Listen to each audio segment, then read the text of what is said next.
నేను ఎన్నిసార్లు నా ఉద్దేశం చెప్పినప్పటికీ కూడా అవతలి వాళ్ళు నన్ను అర్థం చేసుకోరే. నేను అలా కాదు ఇలా అని చెప్పినప్పటికీ కూడా నాతో కలిసి ముందుకు సాగరే అని చెప్పి మీరు ఎవరి గురించి అయినా ఆలోచిస్తూ బాధపడుతూ ఉన్నారా?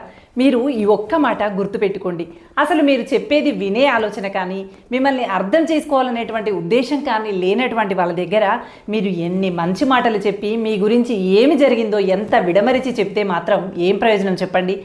అసలు అవతలి వాళ్ళ ఉద్దేశంలో మిమ్మల్ని అర్థం చేసుకోవాలని కానీ, మీ గురించి జరిగినటువంటి తప్పుని విశ్లేషణ చెయ్యాలనేటువంటి ఉద్దేశం కానీ లేనే లేవు. అలాంటి వారి దగ్గర నువ్వు ఎన్నిసార్లు ఏ విషయాన్ని చెప్పినా అది వ్యర్థమే తప్ప దానివల్ల ఏ ప్రయోజనం ఉండదు. పైగా నువ్వు మరింత చులకనైపోయేటువంటి అవకాశం ఉంటుంది. అందుకోసమని అసలు నీ గురించి పట్టించుకోవాలనేటువంటి ఉద్దేశం లేనటువంటి వాళ్ళ దగ్గర పదే పదే వివరణ చెబుతూ జరిగినటువంటి సంఘటనల గురించి విశ్లేషణ చేస్తూ వాళ్ళ ముందు సమయాన్ని వృధా చేసుకోకు. నీకంటూ ఒక విలువ ఉంది కదా.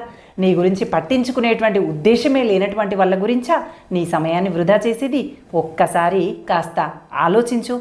ధైర్యంతో అడుగు ముందుకు వేస్తావు.